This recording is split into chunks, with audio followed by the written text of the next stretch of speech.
안녕하세요. 오랜만입니다. 예. 그래서 오늘은 이제 마지막 해설사 강의 불국사 전문에 다 끝냈어야 되는데 다 끝내지를 못했어요. 근데 전번에 말씀하기를 뭐라고 얘기했는가 하면은 여기에 이 불국사의 사찰은 뭐를 나타내는가 하면 경전을 나타낸다 그랬어요.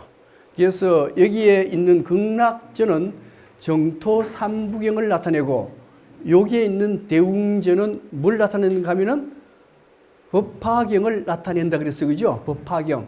그래서 이 법화경을 얘기할 수 있어야 이 대웅전을 얘기할 수 있다라 그랬습니다. 그래서 이 법화경 중에 이 가장 중요한 게 어디서 나오는가 하면 석가탑과 다보탑 이 관계에서 가장 중요한 내용이 나온다 그랬어요. 그래서 그때 말씀드리기를 법화경의 구성은 크게 두 개로 나누어진다라고 했습니다. 하나는 1품부터 14품까지 정문이라는 것이 있었고 또 그 다음은 15품부터 마지막까지 여기에 28품까지 본문이라고 두 개로 나누어진다라고 했어요. 근데 이 두 개로 나누어지는데 그 의미는 뭔가 하면 여기에 있는 정문은 석가모니가 설법하는 겁니다. 설법하는 거. 요 본문은요. 요 본문은 누가 설법하는가 하면요. 다보열애가 설법하는 거예요. 이게. 다보열애. 아시겠죠? 요거는 석가모니가 설법하는 것이고 요것은 다보열애가 설법하는 거가 되는 겁니다. 그래서 석가탑과 다보탑이 있는데 그 석가탑에서 석가모니가 설법하고 있었죠. 설법하고 있으니까 이 내용을 설법하고 있었어요. 설법하고 있으니까 뭐가 솟았는가 하면 뭐가 솟았어요? 다보탑이 솟았다 그랬죠. 다보탑이 솟으니까 보살이 석가모니한테 물었습니다. 왜 다보탑이 솟았습니까? 물으니까 이 석가모니가 뭐라고 대답했는가 하면 과거서에 내가 법화경을 설법하면은 다보열애가 증명한다 그랬다. 그래서 여기에 다보탑이 솟은 것이다 라고 하면서 그 다음에 석가모니가 이 계단, 다보탑의 이 계단에 위로 올라가서 둘이 같이 앉았어요. 이게 이불병자라고 하는 겁니다. 그런데 대체로 해설은 이까지만 해요. 근데 이게 무슨 의미가 있느냐 하는 거예요. 이게 무슨 의미가 있느냐. 그래서 전번 시간에 이걸 빠뜨렸거든요. 이게 무슨 의미가 있는가 하면은 먼저 석가모니가 설법을 해서 다보탑이 솟을 때는 이 나라 전체가 불국토가 되었을 때 다보탑이 솟아오릅니다. 그래서 여기에 이 다보열애가 설법을 하는데 이 다보열애는 다른 사람이 아니고 모든 사람이 성불했다 그랬죠. 다 깨달았다 그랬죠. 모든 사람이 다 부처됐다 그랬죠. 모든 사람이 다 부처가 됐기 때문에 이 모든 사람이 바로 누군가 하면 다보열애가 된다는 거예요. 여러분들이 다보열애가 된다는 의미를 가지고 있어요. 그래서 여기에 설법하는 이 내용은 바로 누가 설법하는 거냐? 여러분들이 설법하는 것과 같은 거다라는 의미를 가지고 있습니다. 왜 이게 중요한가 하면은 모든 해설에서 가장 중요한 것은 듣는 사람이 행동을 바꿀 수 있어야 그게 해설이지 그냥 사실만 가르쳐 준다면은 그것은 해설이라고 볼 수가 없는 겁니다. 근데 이게 왜 행동을 바꿔주는가 하면 여기서 얘기하고자 하는 건 뭐예요? 듣는 사람 여러분들이야말로 부처라는 확신을 심어주기 위한 겁니다. 그죠? 듣는 사람이 부처가 됐을 때 실제 그 사람이 내가 부처라고 믿었을 때 부처의 행동을 보여줄 수 있는 겁니다. 그렇기 때문에 여기서 가장 중요한 것은 듣는 사람 여러분들이야말로 다보열애이고 여러분들이 말하는 것은 이 다보탑에서 이 내용을 설법하고 있다라는 것을 얘기를 해줄 수 있어야 된다는 그런 의미가 돼요. 넘어갈게요. 대웅전에 대해서 말씀드렸고 그 다음에 석등 오늘 석등을 말씀드렸습니다. 석등 원래 석가모니가 열반에 들 때에 제자들이 유언을 남겨달라 그랬어요. 유언을 남겨달라 그러고 또 이어받을 이어받을 석가모니를 대신할 사람을 지정해 달라 그랬습니다. 그랬을 때 석가모니가 뭐라고 얘기했는가 하면은 법등명, 자등명 그랬어요. 자, 불법을 등불로 삼아서 밝게 해라. 그리고 스스로 네가 등불이 되어라. 이렇게 얘기했잖아요. 그죠? 이건 무슨 소린가 하면 네 스스로 깨닫도록 해라 합니다. 깨닫도록 해라. 뭘? 불법을 등불로 삼아서. 근데 불법을 등불로 삼는다는 의미가 뭔가 하면은 바로 무명을 제거하면 된다라고 했어요. 무명을 제거하는데 무명을 제거하는 방법은 바로 그게 뭔가 하면 우주는 연극의 무대임을 인식하면 좋겠다. 우리가 살고 있는 세상은 사실의 팩트에 근거한 사실세계가 아니고 가상의 세계일 뿐입니다. 자비를 실천한 연극 무대임을 깨달아라. 이제 그런 걸 의미하는 것이고 또 하나는 자신을 불태운다는 의미를 가지고 있어요. 자신을 불태운다는 의미는 무슨 소린가 하면은 세상을 밝게 하기 위해서는 내가 자비를 발휘해야 됩니다. 자비를 발휘할 때 가장 큰 자비심은 뭔가 하면 나를 희생해서 불태우는 것이 되거든요. 그 의미가 바로 뭔가 하면 석등, 연등이 된다는 의미가 되는 겁니다. 그 다음에 석등에 우리나라 석등이 굉장히 많아요. 지금까지 남아있는 석등을 보면은 신라 백제구리 삼국시대 때 26기가 남아있고요. 고려 때는 31기가 남아있고 조선조가 6기가 남아있습니다. 그런데 다른 나라에는 석등이 그렇게 많지가 않습니다. 예를 들면 인도는 2기, 중국 2기, 일본 10여 기 정도밖에 안 돼요. 특히 우리나라의 석등이 굉장히 많습니다. 그 다음에 석등의 명칭이 되겠습니다. 자, 석등의 명칭인데요. 석등의 명칭은 크게 세 방향, 세 개가, 네 개로 나눌 수 있어요. 여기 뭔가 하면 요걸 기대석이라 그래요. 기대석. 요 밑에 거는 기대석이고, 기대석, 간주석, 상대석, 요걸 또한 하대석이라고도 해요. 하대석이라고도 하고, 요거 간주석이라고 하고, 요거를 상대석이라고 하고, 요걸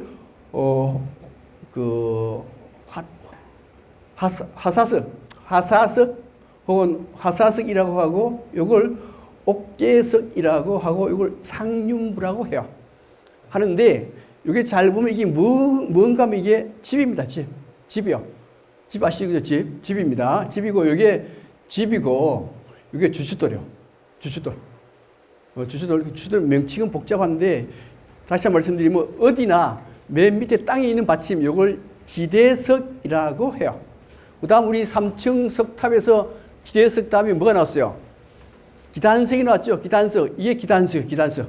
요 기단석입니다. 기단석이고 요게 뭔가 하면요. 요게 복년이에요.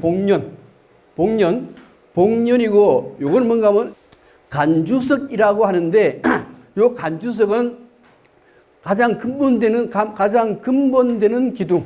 그래서 요걸 간주석이라고 해요. 요거를 상대석이라고 하는데 요거는 뭔가 하면요. 악년이요. 그래서 요 의미가 뭔가 하면은 보살의 의미를 가지고 있습니다. 보살이 깨달았어요. 깨닫고 난 뒤에 그 다음에 더러운 연못에 뛰어들어야 됩니다. 더러운 연못에 뛰어들었어요. 뛰어드는 걸 뭐로 나타내는가 하면 복년으로 나타냅니다. 그 다음에 뛰어들어서 여기에 물에 빠져 허우적거리는 사람을 깨끗이 씻어서 여기에 올려요. 부처로 만들어주는 게 뭔가 하면 악년이라는 의미가 돼요. 그러니까 여기에 올라있는 사람은 누군가 하면 바로 부처가 된 사람. 부처요. 부처가 자기 몸을 불태워서 세상을 밝게 만들어줘요. 그 다음에 요거는 뭔가 하면요. 옥계석인데 요거는 지붕입니다. 지붕이고 요거는 상륜부가 돼요.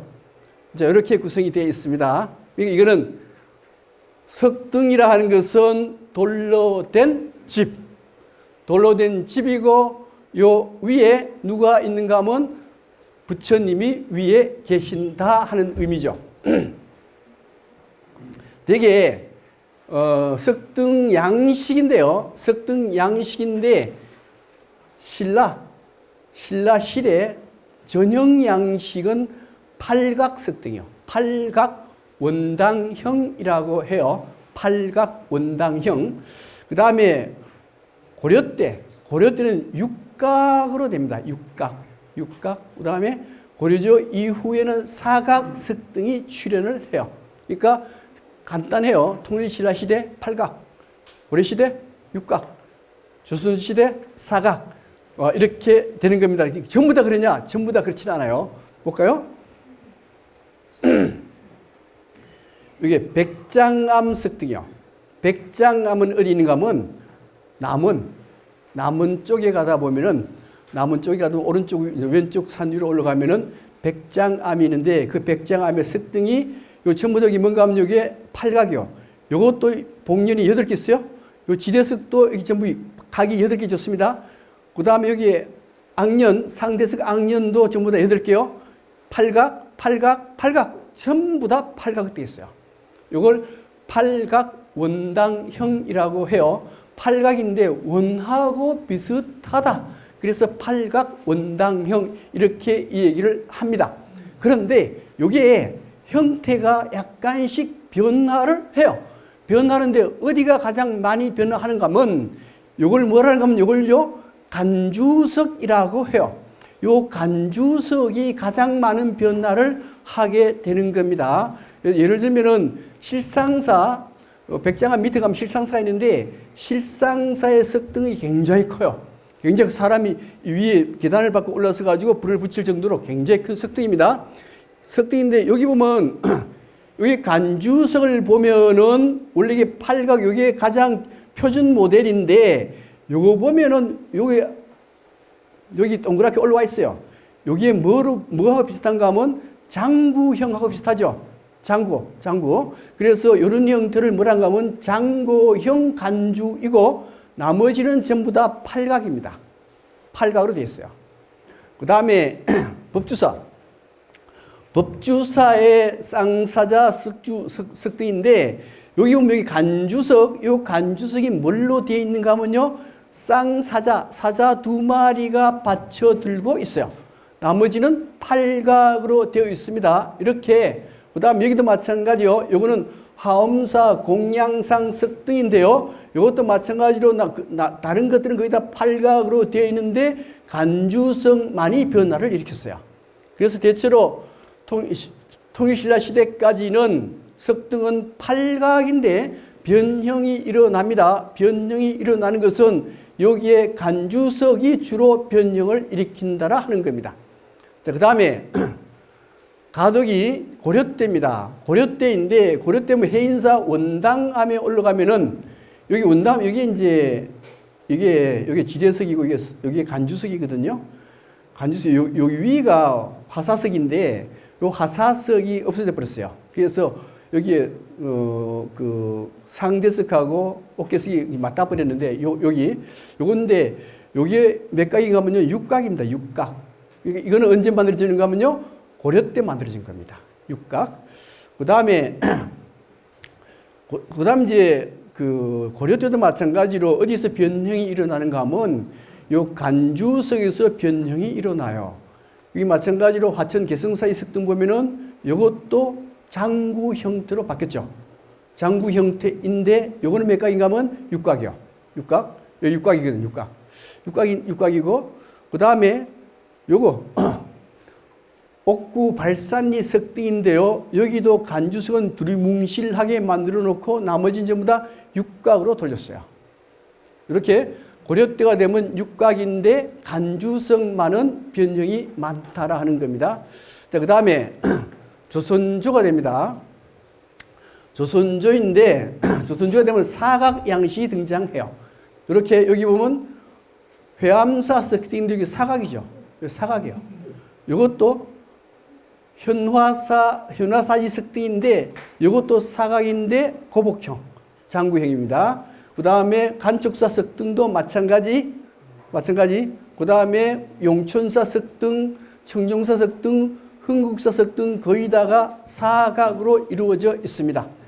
다시 말씀드리면은 석등, 신라시대 석등의 전형 양식은 팔각 원당형, 팔각 원당형인데 통일신라시대에도 전부 다 팔각이 아닌 게 있는데 간주석이 변형이 많고, 그 다음에 고려때가 되면은 육각으로 되고 조선조가 되면 사각으로 된다 그랬습니다.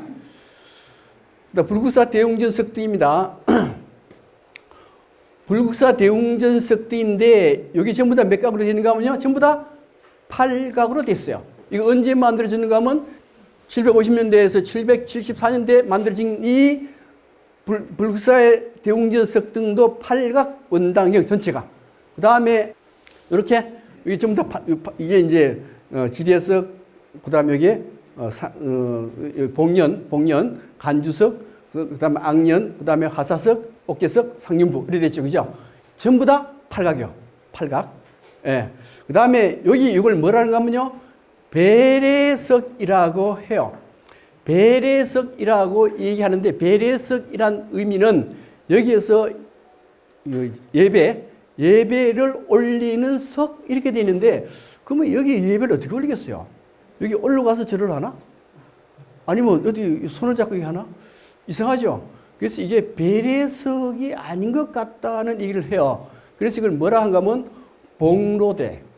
그러니까 여기에 향로를 얹어서 예배를 취하는 곳. 그렇다면 이것은 배례석이라기보다는, 배례대라기보다는 그 다음에 복로대가 맞지 않나라고 얘기를 합니다. 그 다음에 극락전 앞에도 석등이 있어요. 극락전 앞에도 마찬가지로 전부 다 팔각으로 되어 있습니다. 팔각으로 되어 있고, 여기도 마찬가지로 배례석이 되어 있는데 아마 복로대가 맞지 않은가 저도 그렇게 생각해요. 그 다음에 대웅전 앞에 용들이 있습니다. 여기 용이 있죠, 그죠? 용도 있고 여기도 용이 있고 있는데, 용은 원래 상상의 동물이요. 상상의 동물인데 이 상상의 동물을 어떻게 만들었는가 하면은, 머리는 소, 뿔은 사슴이 가장 중요하죠. 그래서 여기에 사슴뿔, 그 다음에 배는 뱀도 이게 신적인 성질을 가지고 있어요. 뱀. 그 다음에 꼬리는 물고기. 그 다음에 이 등등 이 세상에 있는 모든 사물을 조합해서 만든 게 용이 됩니다.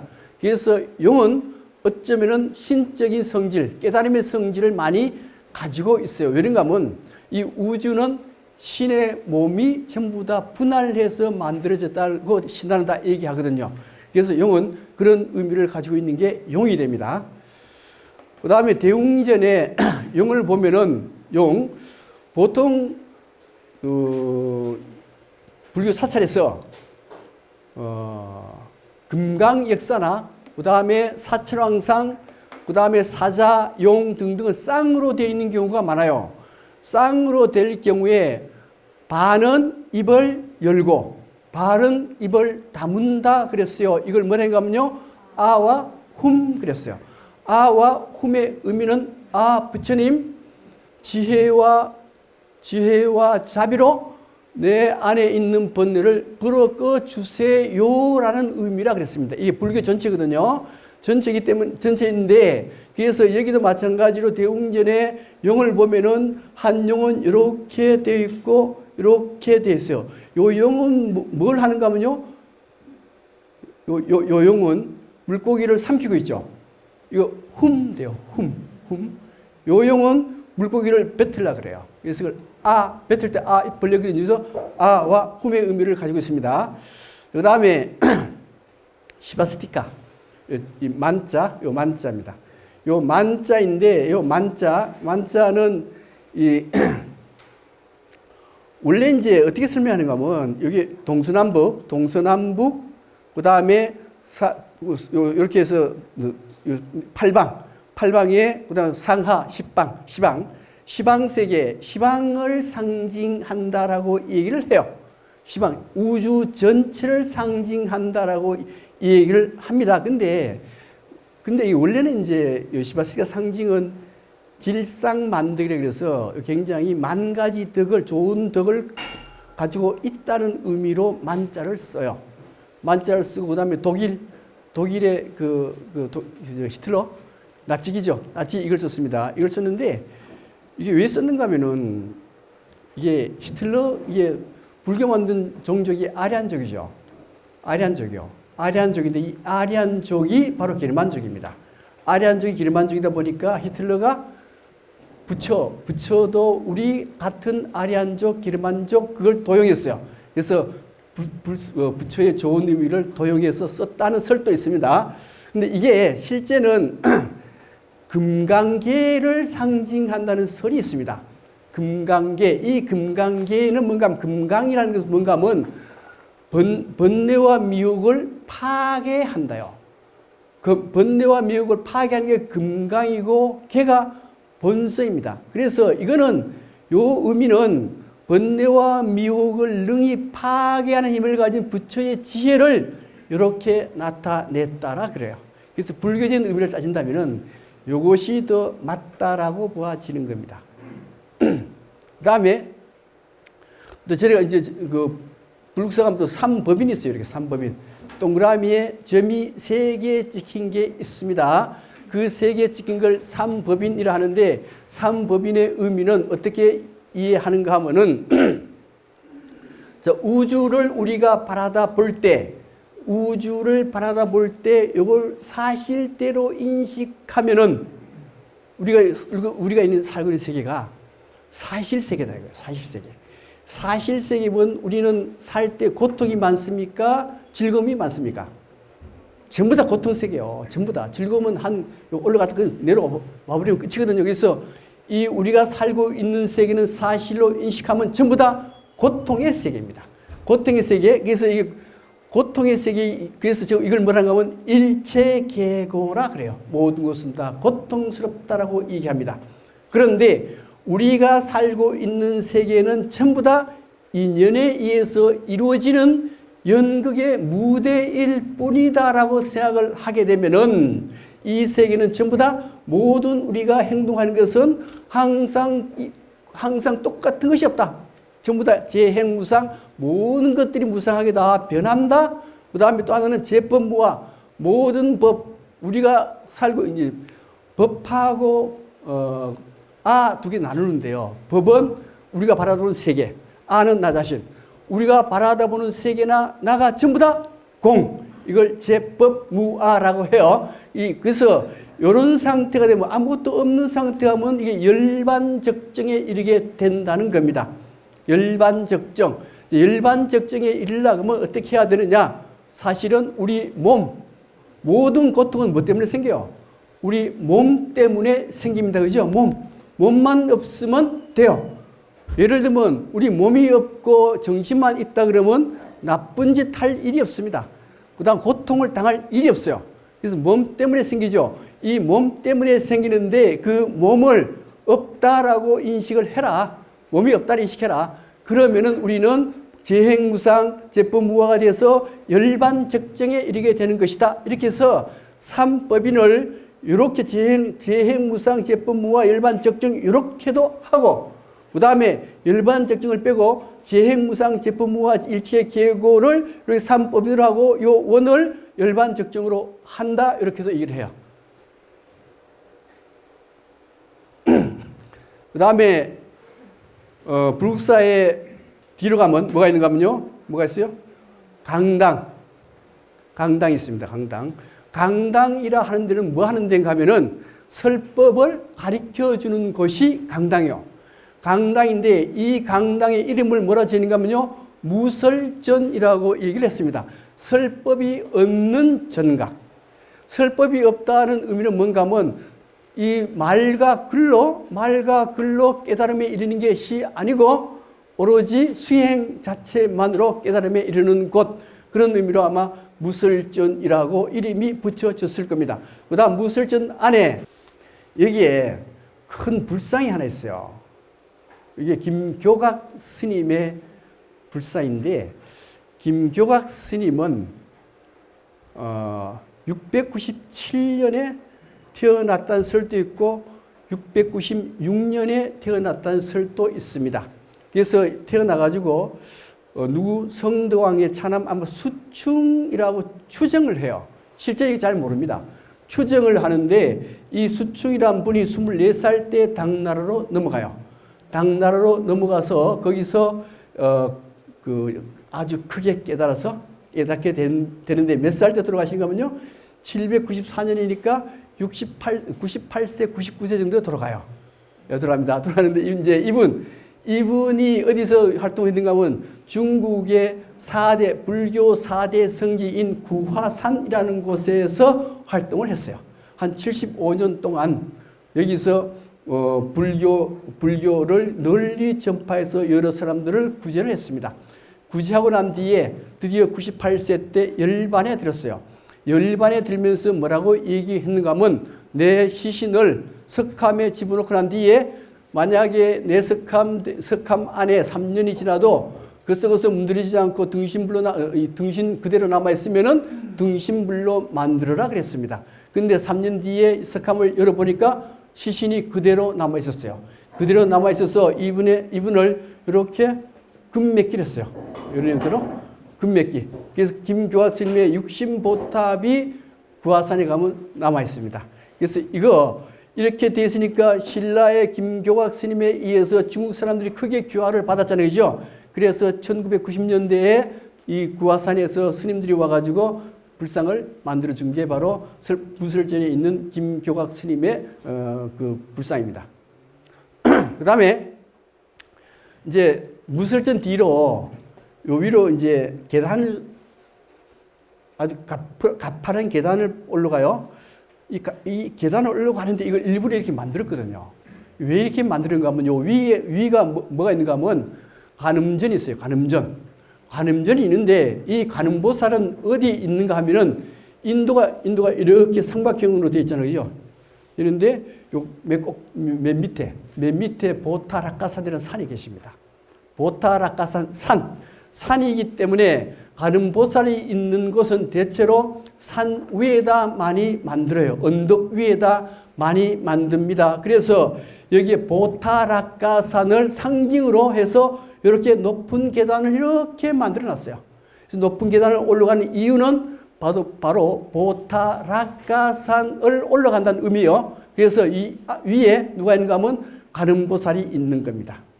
그래서 보통 이제 관음보살이 있는 곳은 그렇게 언덕을 만들거든요. 여기 어딘가 하면요. 어디 있어요? 교토에 있어요. 교토의 기요미스테라 청수사라는 절인데 굉장히 유명해요. 무슨 교토 같으면 무조건 여기 다 가는데 여기도 보면은 이게 관음전이거든요. 이게 관음이 있거든요. 있는데 이걸 나무로 쇠 하나도 안 됐어요. 나무로 해서 이렇게 높게 아주 만들었어요. 그 위에다가 여기에 관음전을 만들었는데 그 이유가 뭔가 하면 관음은 보타라카산에 계시기 때문에 이렇게 만드는 겁니다.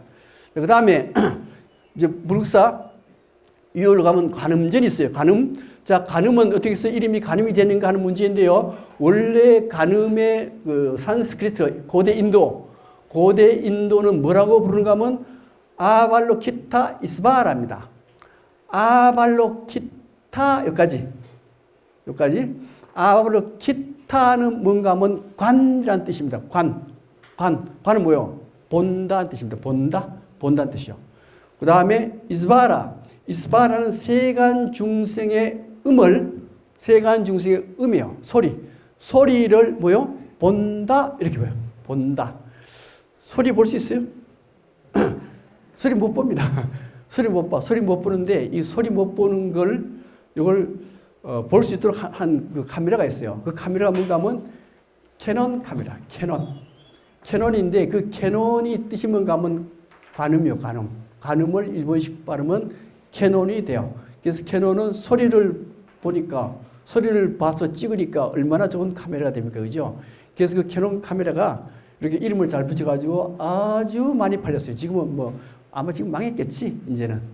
그 다음에 그래서 여기에 소리를 본다가 관음인데 여기 소리를 어떻게 봐요? 보는 게 아니고 이걸 관념한다 그래요. 소리를 관념한답니다. 그래서 관음보살은 어떤 보살인가 하면 세간 중생의 고통스러운 소리를 듣고 그걸 관념한다요. 관념한다. 관념해가지고 우리를 구제하는 분이 누구요? 관세음보살입니다. 관세음보살. 관세음보살인데 실제 관세음보살이 있습니까? 없습니까? 있겠지. 그죠? 있겠지. 호칭은 원래는 200년대에 축법호라는 사람이 광세음이라고 했어요. 광세음. 세상의 소리를 세상의 소리는 빛처럼 되어 있다. 뭐 이런 의미 광세음을 했거든요. 근데 400년대 구마라집이 관세음 관음이라 했습니다. 그래서 우리가 부르는 관세음 관음은 구마라집이 붙여진 이름입니다. 그런데 600년대 현장법사가 등장하면서 이 관세음을 뭘로 바꾸는가 하면 관자재로 바뀌어요. 그래서 우리 반야심경 처음 나는 게 뭔가 하면 관자재 보살이 행신반야 바라밀다시 이렇게 나오잖아요. 그죠? 그때 관자재가 누구 번역인가 하면요. 바로 현장법사의 번역이요. 그래서 이 관자재란 의미는 뭔가 하면은 스스로 있는 걸 본다. 그 무슨 소리요? 내 안에 관세음이 있다는 거예요. 언제 있어요? 내가 관세음보살 수준에 이르렀을 때 내 안에 관세음보살을 봐요. 우리 관세음보살 칭견한다는 분 많죠? 많아요. 관세음보살 칭견. 예를 들면 천태종 처음 지은 분도 관세음보살을 칭견하고 천태종을 지은 거예요. 이게. 예, 그래서 근데 실제 관세음보살이 있느냐? 없습니다. 없고 내가 관세음보살 수준에 이르렀을 때 관세음보살을 칭견한다라고 해요. 그 의미가 뭐요? 관자재의 의미를 가지는 겁니다. 관자재. 근데 원래 왜 현장법사가 관자재로 했느냐 하는 건데 여기에 문제는 관세음의 세자에 문제가 있다는 겁니다. 세자는 당나라를 세운 사람이 누군가 하면요. 이세민이죠. 이세연인가? 이세민 뭐 그래. 하여튼 세자가 들어가. 세자가 들어가는데 이거 세자를 피합니다. 이걸 피휘라 그래요. 피휘. 그래서 이 자를 잘 안 쓰게 돼요. 그래서 이걸 관음이라고도 하고 그 다음에 현장법사는 아예 관자재라고 했던 겁니다. 그 다음에 관음은 우리가 괴로울 때 누구를 부른다 했어요? 관세음보살을 부른다 그랬습니다. 관세음보살을 불렀을 때 특별한 문으로 나타나는 것이 아니고 어느 문이든지 나타난다 그러는데 그걸 뭐라는가 하면요. 보문이라고 했어요. 그 보문의 의미가 뭔가 하면은 우리가 고통스러울 때 관세음보살을 부를 때 관세음보살은 아주 특이한 보관을 쓴 그러한 특이한 형태로 나타나는 것이 아니고 내 수준의 형태로 나타난다는 거예요. 내 수준의 형태로 나타나서 나에게 괴로움을 덜어주는 겁니다. 따라서 관세음보살은 저 멀리 있는 것이 아니고 내가 괴로울 때 내 옆에서 괴로움을 덜어주는 사람이 바로 관세음보살이 될 수가 있는 겁니다. 그 다음에 여러 가지 여기 성관음은 진짜 관음이고요. 천수천안, 천수관음, 마두관음, 11명관음, 준재관음, 여륜관음 등등이 있는데 이분들은 성관음은 사람 몸처럼 만들어놨어요. 그런데 천수천안이 되면 벌써 손이 1000개고 눈이 1000개고 그죠? 그 다음에 마두 이 말 모양의 관음보살 등등의 사람이 아는 모양으로 만드는데 전부 다 이거는 뭘 하는가 하면요. 상징을 뜻해요. 예를 들면 11면 관음 전부에 말씀드렸죠. 11면 관음보살이 어떤 상징을 가지고 있다는 것도 말씀드렸죠. 그죠? 전부 다 그러한 상징의 의미를 가지고 있는 게 바로 나머지 관음보살이에요. 이 나머지 관음보살이라는 게 뭐냐? 바로 내 수준에 맞는 관음보살이 나한테 나타나서 나를 구제해 준다. 그런 의미라는 거죠. 그 다음에 여기 있는 것은 불국사의 관음전에 있는 천수천안 관음보살이 되는 겁니다. 이 11면 여기 얼굴이 11면이고 그 다음에 여기구나 11면이고 그 다음에 손이 1000개 그 다음에 눈이 1000개 천수천안 관음보살. 그 다음 비로전입니다.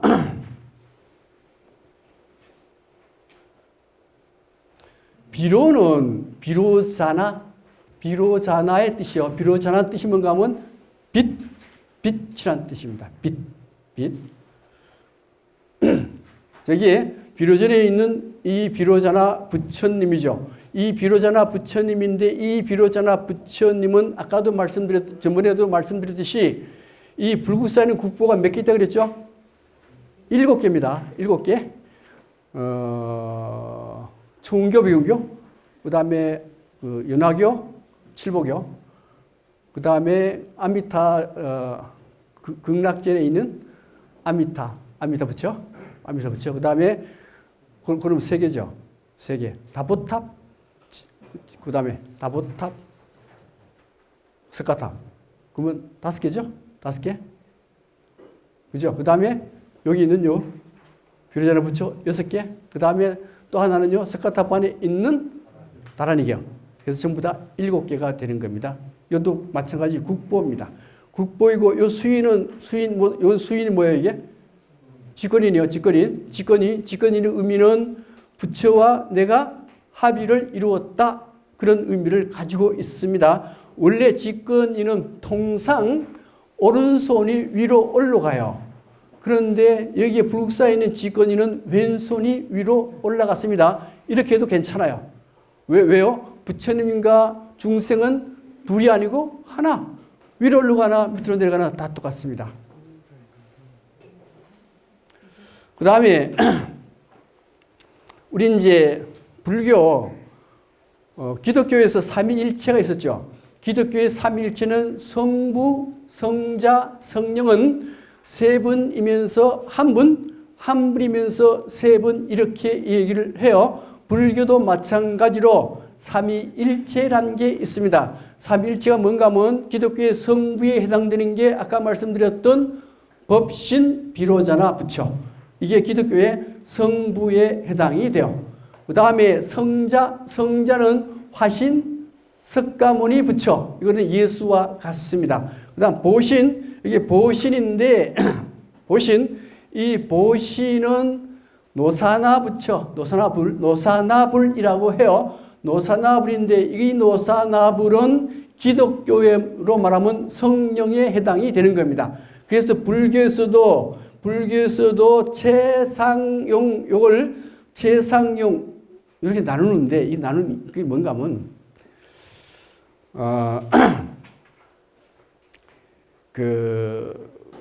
우주의 본체, 우주를 움직이는 근본, 뭔가 원리가 있겠죠, 그죠?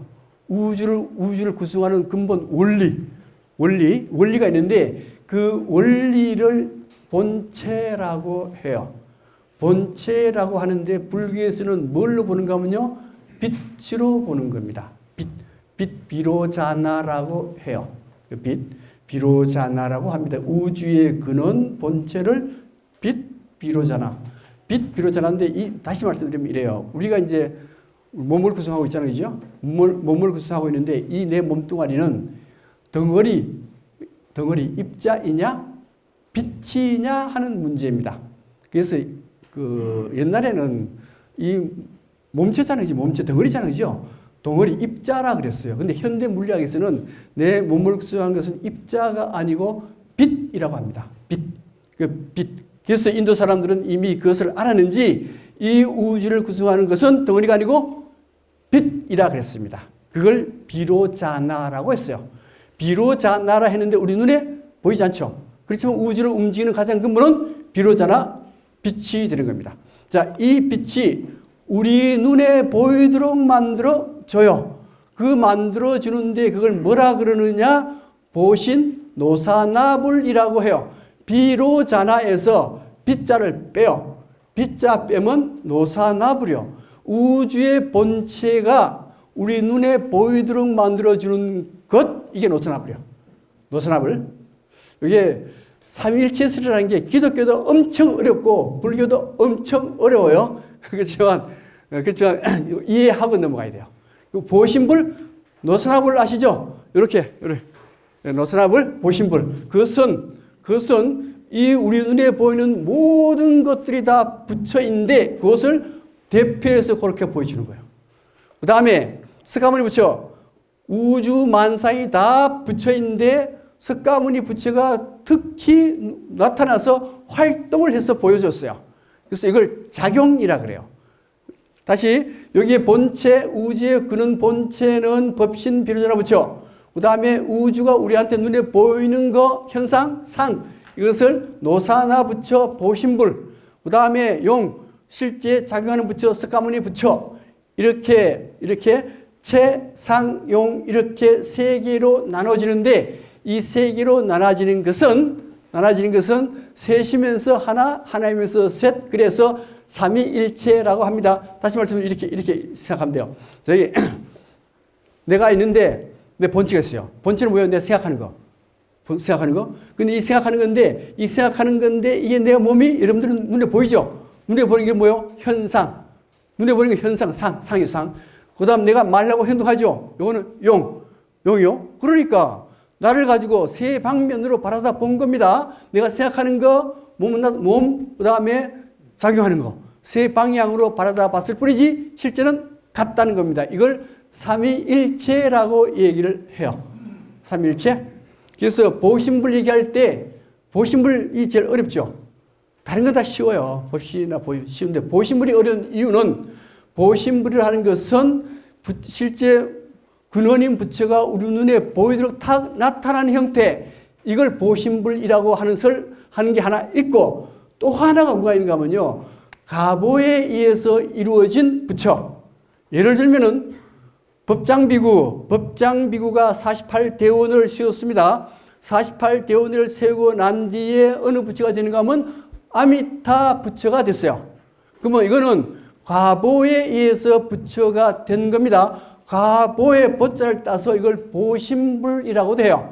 그 다음 약사열입니다. 약사열에는 12대원을 세워서 부처가 됐어요. 12대원을 세워서 부처가 됐기 때문에 가보에 의해서 부처가 됐기 때문에 이 약사열에도 보신불이라고 해요. 됐죠? 다시 한번요. 요 세 개를 좀 어렵지만 이해해야 돼요. 불교의 본체, 우주의 본체에 해당되는 걸 법신 비로자나. 그 다음에 그 본체가 우리 눈에 보이도록 탁 나타나는데 그걸 보신 노선합을. 그 다음에 이 보신은 두 형태입니다. 보이도록 나타나는 형태의 보신 노선합을 있고 또 하나는 가보에 의해서 부처가 된 그런 걸 보신불이라 하는데 그것은 아미타 부처하고 약사열에 보신불이라 그래요. 그 다음에 화신불은 석가모니 부처. 화신불은 한 분밖에 없어요. 석가모니 부처. 이렇게 세 분으로 나눠진다는 겁니다. 근데 비로전에 있는 부처님은 어느 부처 그러니까요? 법신 비로자나 부처 이렇게 돼요. 이게 이제 법신불. 이렇게 해도 여기 뭐 이 손 모양 이 수인이 뭡니까 이게? 수인? 이거 뭐라 그랬어요? 직권인. 이거 직권이 된다 그랬어요. 왼손이 위로 올라가도 오른손이 위로 올라가도 직권인. 그 다음 이렇게 잡고 있어도 직권인인데 이 해인사 갔을 때 해인사의 비로자나 부처 보면요. 이렇게 됐어요. 이렇게 직권인. 여기 직권인이요. 중생과 부처가 합일됐잖아. 그죠? 이게 법신 부처. 그 다음에 보신불 손 모양은 이렇게요. 원래 부처님은 보관을 씁니까? 안 씁니까? 안 써요. 안 씁니다. 그런데 보신불만은 여기에 보관을 쓴 게 나타나는 경우가 있어요. 왜 그러냐? 이 보신불이라고 하는 것은 이 우주 현상을 보신이라고 하죠. 이 우주 현상은 참으로 아름답다. 그 의미. 그래서 보신불은 때때로 보관을 쓰기도 합니다. 그 다음에 이렇게 항마척진하면 누군가 하면 석가모니 부처. 이렇게 법신, 보신, 화신. 이렇게 되는데 여기 보면서 여기에 불국사를 어떤 사람은 이렇게도 설명해요. 이게 정설은 아닌 것 같은데 어떻게 설명하는가 하면은 자, 여기에 여기에 대웅전, 여기에 극락전, 여기에 비로전 이렇게 돼 있죠. 비로전 여기에 무슨 부처 이게? 법신 부처. 아미타 부처는 뭐라 그랬어요? 보신 부처. 보신 부처. 이건요. 석가모니 부처는 화신 부처. 이렇게도 얘기를 해요. 그래서 이 불국사는 법신, 보신, 화신이 구체적으로 이렇게 나타나 있다라고도 얘기합니다. 그 다음에 승탑. 우리 처음에 불교에서 신앙은 사리신앙이라 그랬어요. 그죠? 사리신앙인데 이 사리는 세 개로 나누어져요. 불, 법, 승 이렇게 됩니다. 그죠? 원래 불은 누구 사리인가 하면 석가모니 부처님의 사리. 그래서 처음 탑을 만들 때는 석가모니 부처님의 사리가 있어야 탑을 만들었어요. 그런데 석가모니 부처님 사리 없어졌습니다. 그러면 탑을 세울 때 뭘 드는가 하면 법신사리를 집어넣으면 돼요. 법신사리는 뭔가 하면 경전이 됩니다. 경전을 넣고 탑을 만들면 돼요. 그 다음 불법 스님이요. 스님인데 원래 이 스님의 경우는 이 승탑, 승신사리가 나오는데 왜 승신사리가 나오는가 하면 선종이 도입되면서 뭐라고 얘기하는가 하면 스님도 깨달으면 부처 이렇게 되는 거예요. 깨달으면 부처. 깨달으면 부처 됐는데 이분이 열반에 들었습니다. 열반에 들었는데 사리가 나왔어요. 이걸 뭐라고 하면요. 승신사리라고 해요. 승신사리를 따로 모셔야 되겠죠. 따로 모셔야 되는데 그걸 뭐라는가 하면 승탑이라고 해요. 승탑이라 하는데 여러분들한테 준 책에는 부도라 그랬어요. 근데 옛날에 이 책 만들 때는 부도였는데 지금은 전부 다 승탑으로 바뀌었습니다. 승탑, 부도가 아닙니다. 승탑이 돼요. 뭐하고? 아까도 말씀드렸듯이 승탑은 구산선문의 조사가 돌아가셨어요. 돌아가셨는데 사리가 나왔습니다. 사리가 나왔는데 이걸 어떻게 처리하기 힘들죠, 그죠? 그래서 탑을 만들자. 왜 탑 만드냐? 깨닫기만 하면 부처니까. 선문조사다 깨달았어요. 그래서 살이 나왔습니다. 그래서 승탑을 만들기 시작해요. 승탑 만들기 시작하는데 언제가 하면 9세기 중반부터 800년대 중반부터 승탑을 만들기 시작합니다. 승탑 만드는데 이 승탑의 형태를 보겠습니다. 자, 이게 승탑의 형태가 돼요. 일반 탑하고 틀리죠? 틀려요. 경주 근방에는 승탑이 거의 없습니다. 왜요? 경주에는 선정이 없어요. 전부 다 교정이었습니다. 승탑이 없고 울산만 하더라도 승탑이 있습니다. 그 승탑의 구조가 어떻게 되는가 하면 여기 지대석, 여기에 기단부, 여기에 탑신부, 여기에 상륜부 이렇게 됐어요. 이것도 결국 뭐예요? 이게 집이요, 집입니다. 집인데 스님도 열반에 들었습니다. 열반에 들면은 몸이 없어지는 거예요. 몸이 없어지고 정신은 살아있죠. 영혼은 살아있죠. 이 정신 영혼이 어디 들어가요? 이리로 들어가게 되는 거예요. 여기에 들어가서 계속 설법을 하게 되는 겁니다. 그래서 다시 말씀드리면은 여기에 기단부는 주춧돌, 요거는 집기둥, 요건 지붕, 요거는 상륜부 이렇게 돼 있어요. 지대석, 기단부, 탑신부, 상륜부. 여기에 기단부는 마찬가지로 항상 뭐가 있다고 그랬어요? 복년과 악년이 있다고 그랬어요. 자, 복년과 악년인데 악년이 있으면 여기는 뭐예요? 부처님이 계시는 곳, 사는 곳, 여기는 지붕. 이렇게 되어 있다는 거 아시면 됩니다. 그 다음에 석조부도가 언제 발생하는가 하는 건데 아까도 말씀드렸듯이 9세기 중반이었습니다. 중반인데 이때 아마도 처음 우리나라 선정 도입한 분이 도의선사죠. 도의선사님이 돌아가셨어요. 돌아가시고 난 뒤에 부도를 세워야 되겠는데, 탑을 세워야 되겠는데 그때까지 형태가 정해져 있지 않았습니다. 그래서 도의선사 탑을 만들 때 어떻게 만드는가 하면은 여기 뭔가 여기 기단부죠, 기단부. 3층 석가탑의 기단부 요거죠. 이렇게 돼 있죠. 요 위에 요 위에는 석가탑처럼 만들기 좀 어색해요. 왜요? 도의선사는 석가모니 부처님하고 좀 다르잖아요. 그죠? 다르니까 이 위에 걸 이렇게 만들었어요. 이렇게. 그러니까 여기에 석가모니 부처님의 탑신부, 기담부의 탑신부는 별도로 만들어서 결합을 해버린 겁니다. 그래서 처음 부도는 이런 형태로 만들었는데 이게 어디 있는가 하면은 양양인가 속초인가 진전사라는 데서 진전사지가 있는데 진전사지에서 1.5km 더 서쪽으로 가게 되면은 여기에 도의선사 승탑이 나오게 되는 겁니다. 부도가 승탑이 나오게 돼요. 이게 처음이고 그 다음에 도의선사 제자는 가면 염거화상이 됩니다. 염거화상이 됐을 때 드디어 여기에 승탑이 이렇게 만들어져요. 이렇게 승탑이 만들어지는데 이 승탑 마찬가지로 이것은 기담부, 탑신부, 상윤부 이렇게 되어 있는데 이 전부 다 이제는 석가탑 모양에서 벗어났죠. 완전히 벗어났어요. 완전히 벗어났는데 이게 우리나라에서 만든 완전한 전형적인 승탑이 되는 거예요. 이게 염거화상 승탑이라고 알려져 있습니다. 원래 이게 어디 있었는가 하면 원주 쪽에 있었어요. 원주 쪽에 있었는데 크기가 그렇게 크지 않습니다. 그래서 일본 사람이 이걸 밀반출하려다가 못하고 서울에서 붙잡혔어요. 잡혀가지고 이 어디 있는가 하면 여기에 서울중앙박물관에 있습니다. 그 다음에 승탑 중에서 가장 아름다운 승탑 국보입니다. 가장 아름다운 승탑은 화순 쌍봉산에 쌍봉사란 절이 있는데 거기에 철갑선사 승탑이 있어요. 굉장히 아름답습니다. 최고로 아름다워요.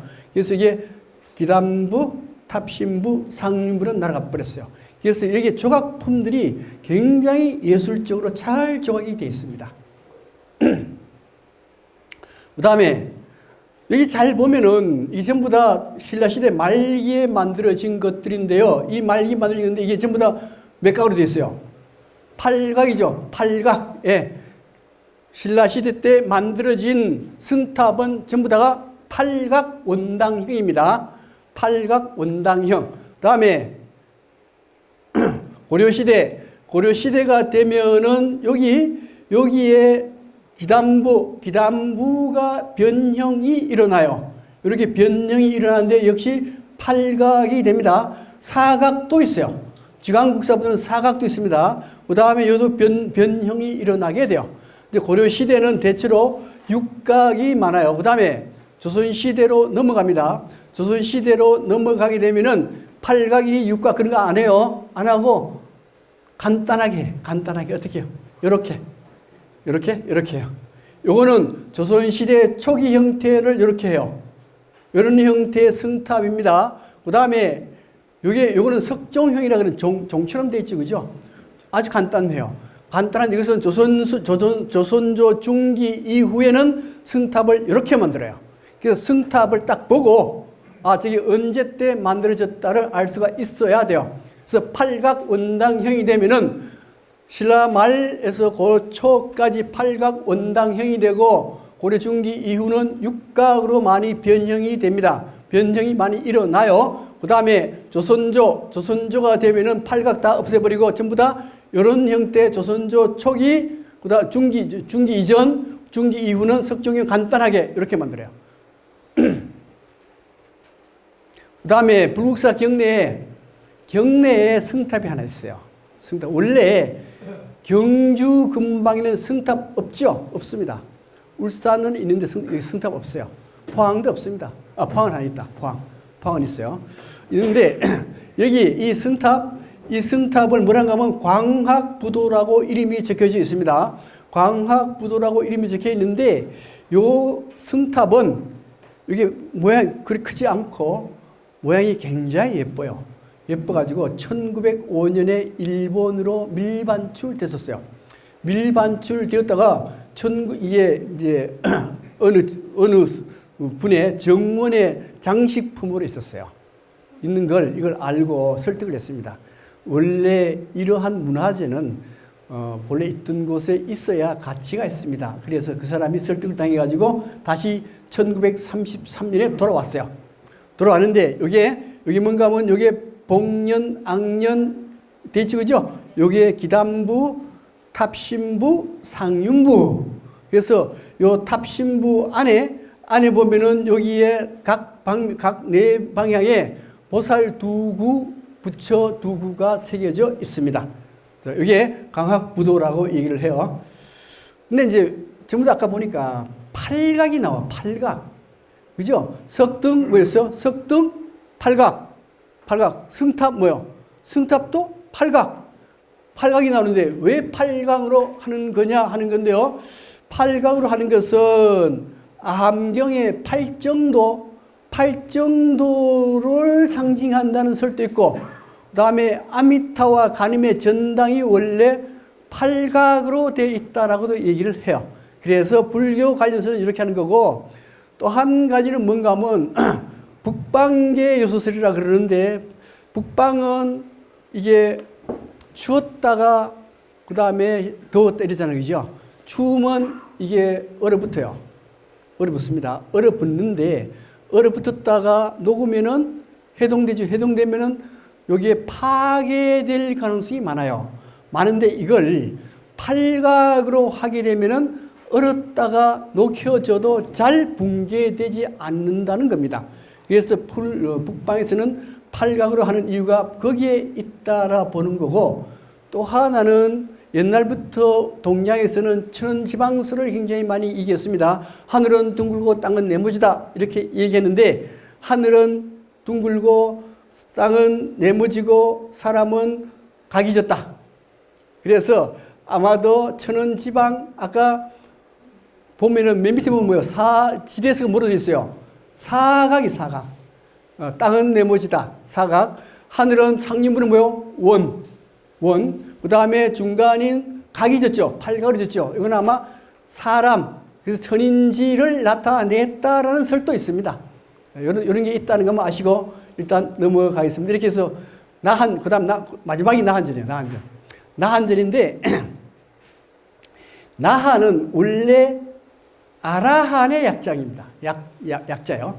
아라한, 아자가 들어가면 뭔가 하면은, 아자 들어가면요, 나한은 공부하는 사람을 나한이라고 해요. 근데 아자가 들어가면 부정이죠. 공부하지 않는 사람. 왜요? 공부 다 끝났거든요. 그래서 아라한은 공부가 다 끝난 사람을 얘기합니다. 아라한인데, 그러면 석가모니는 뭡니까? 석가모니 뭐에 속해요? 아라한에 속해요. 아라한. 석가모니도 아라한에 속합니다. 그 다음에 석가모니 당시에 깨달았던 사람들도 전부 다 아라한에 속해요. 그 분들을 모셔놓은 전각이 나한전. 원래는 아라한전 해야 되는데, 이름이 세자 되면 다 두 자로 줄여서 가장 중요한 아자를 빼고 나한전 이렇게 한 겁니다. 나한전에 이게 몇 분이 계신가 하면 여기에 석가모니 부처님이 계시고 미륵과 제하갈라보살이 있고 그 다음에 이제 16분의 나한을 모셔놨습니다. 이게 나한전이요. 자, 이렇게 해서 불국사 강의 전체를 마치겠습니다. 마치고 그 다음에 이거 어딘지 아시죠? 가문사지요. 가문사지고 여기에 아주 멋있는 3층 석탑이 됩니다. 원래 가문사지의 구조는 원래 이렇게 돼 있었어요. 지금은 이렇게밖에 안 남아있는 여기하고 이렇게 둘러 있어요. 요거는 이제 금당이고요. 이렇게 여기에 문을 딱 들어가면은 여기에 석탑 2개, 금당, 강당, 그 다음에 이렇게 회랑 이렇게 돼 있어요. 불국사도 이렇게 돼 있죠. 대웅지 이렇게 돼 있잖아요. 이렇게 돼 있어요. 이렇게 전부 회랑이 다 있어요. 회랑이 돼 있는데 평지가람, 신라시대의 평지가람의 경우는 주로 이런 형태를 취합니다. 그런데 부석사라든가 이런 산지가람은 이런 거 없죠. 해랑 없어요. 그죠? 산지에 무슨 해랑이 있어요. 그죠? 산지가람과 평지가람인데 평지가람은 이런 형태를 취해요. 그래서 신라시대는 문도 하나밖에 없어요. 없고 그 다음에 대웅전 있다 없어요? 없다 없어요?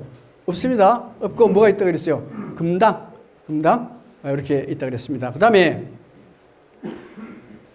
스카타카 다보탑은 법화경을 형상화시켜 놓은 거라 그랬죠.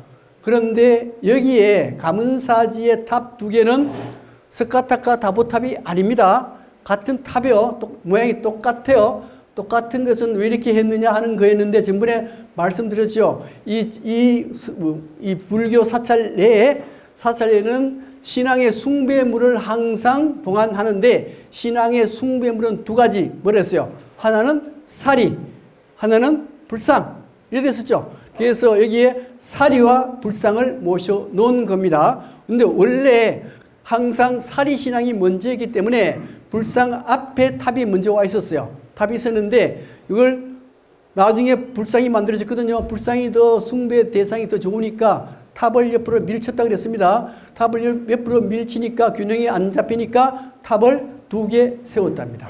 원래 탑 두 개 세울 필요가 없어요. 하나만 세우면 돼요. 근데 두 개 세운 이유는 그런 이유라는 거죠. 그 다음에 가문사지가 어떻게 연관되어 있느냐 하는 건데요. 이게 가문사터가 여기 있고 이견대가 있고 대왕암이 여기 있어요. 그 다음에 이 간포가 위에 있고 이게 대종천 이렇게 있고 골구람, 기림사, 용년 이게 뭔가 하면 왕의 길 가보셨어요? 거의 다 가보셨죠? 요새는 못 간다 그러대. 태풍이 와가지고 원래부터는 못 간다 하더라고요. 그래서 우리는 1년에 한 번씩 왕의 길을 가요. 왕의 길이 아주 걷기도 좋고 특히 11월 달에 가면은 가장 아름답습니다. 그래서 이 왕의 길이 뭔가 하면 문무왕의 장사길입니다. 왕의 길 혹은 수레길, 왕의 수레가 가는 길, 그 다음에 왕의 길, 왕의 장사길, 그 다음에 신문왕이 간 길 등등으로 쓰이는데 위에 고개 무슨 고기죠 이게? 굴. 예? 잘 몰라요? 출렁제 위에서부터 시작해요. 산 위에서 쭉 내려가면 힘 안 들이고 그냥 쭉 밑으로 내려오면 돼요. 내려오면 되는데 그래서 내려와서 용년이라는 데 아주 이 근방에서 가장 아름다운 연못이 용년입니다. 용년을 거쳐서 기림사, 골구람, 그 다음에 이렇게 해서 가문사터, 그 다음에 가문사터 여기 있나? 여기 아닌 것 같은데. 가문사터 이쯤이긴, 그죠? 가문사터 여기 있는 게 아니고 그림 잘못 그렸어. 여기 있지. 여기. 예. 그 다음에 이견대 대왕 이렇게 돼 있어요. 이게 대한 설명입니다. 이게 이제 가문사지 용년이 아까 그때 용년이 있고요. 요 밑에도 용년이 있어요. 용년이. 요 대왕암이 있고. 이게 삼국유사에 가문사, 대왕암, 이견대에 대한 얘기가 나옵니다. 처음에 어떻게 나오는가 하면은 이제 원래 태종 무열왕, 그 다음에 문무왕 다음에 누구요? 심랑이죠. 심랑인데 태종 무열왕은 백제를 멸한 왕이고 문무왕은 삼국을 통일한 뛰어난 왕들이요. 권위가 아주 높습니다. 권위만으로도 통치 가능해요. 그런데 문무왕의 아들 신문왕은 그런 권위가 없습니다. 권위가 없다 보니까 흠돌의 난이 일어나서 굉장히 어려운 시기를 거쳤어요. 그래서 이거 신문왕의 권위를 좀 세워줘야 되겠다 해서 아마 이런 얘기가 전해졌다라고 보여지기도 해요. 첫 번째 어떻게 하는가 하면 신문왕이 원래는 가문사는 문무왕이 짓기 시작해요. 문무왕이 짓기 시작하는 걸 문무왕이 완성을 못 시켰습니다. 신문왕이 가문사를 완성시켰어요. 아마도 681년에 가문사를 완성시켰습니다. 완성시켰는데 그때 이제 어느 날 어느 날 해관이 뭐라고 얘기하는가 하면, 해관 박숙채인가 그 사람이 와서 뭐라 얘기하는가 하면, 지금 대왕암인 간포 쪽에 바위가 두리가 둥둥둥 떠다니면서 왔다 갔다 하고 있습니다.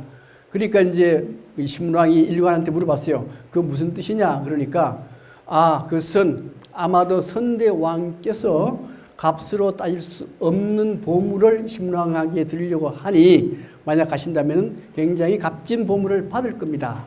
해서 신문왕이 왕의 길을 거쳐서 이리로 들어가요. 이리로 들어가 신문왕이 행차를 했습니다. 감사 부근으로 행차를 했어요.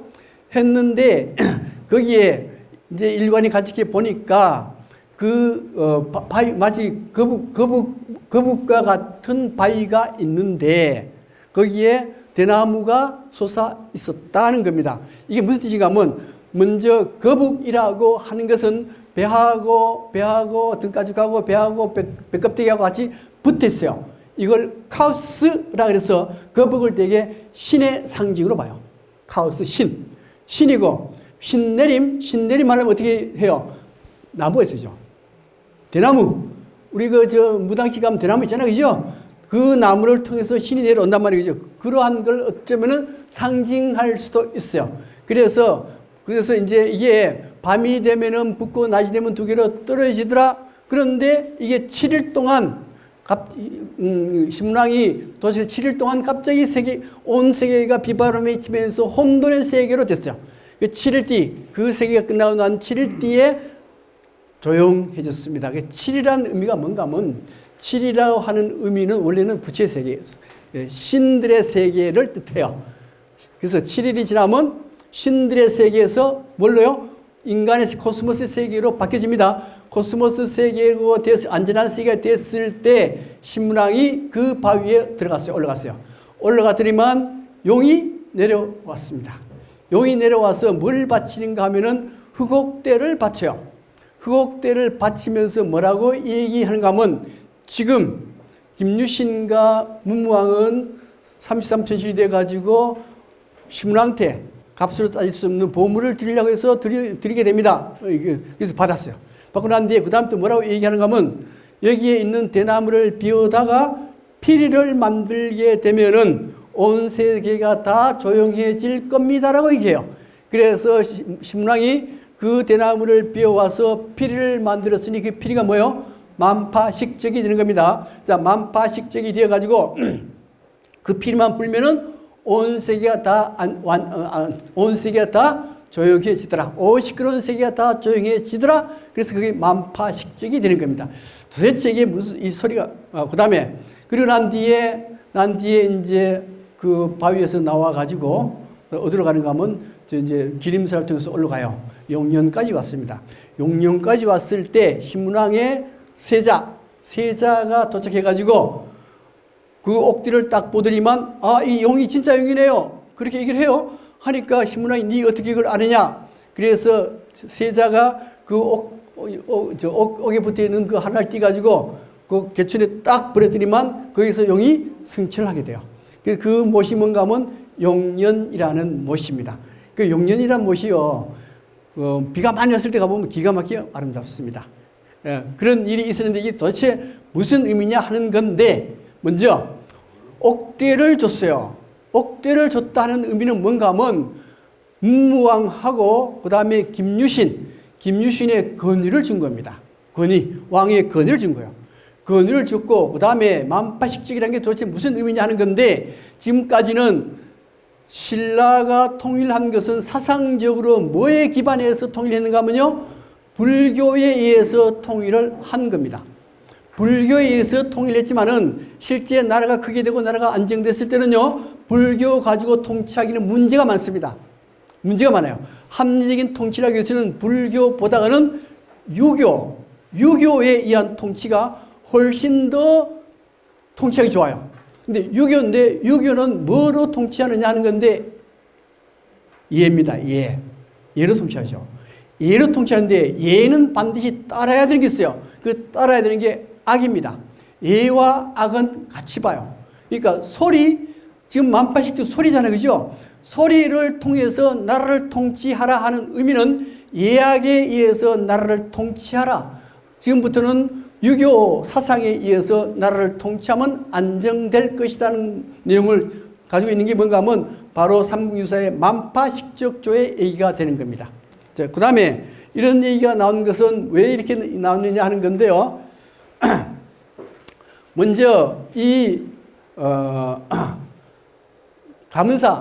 가문사를 지었는데 가문사를 지을 때 왜 이렇게 이제 지었는가 하면은 누구를 위해서 지었어요? 가문사? 감은이라는 게 뭐예요? 은혜를 갖기 위한 지은 절이 가문사요.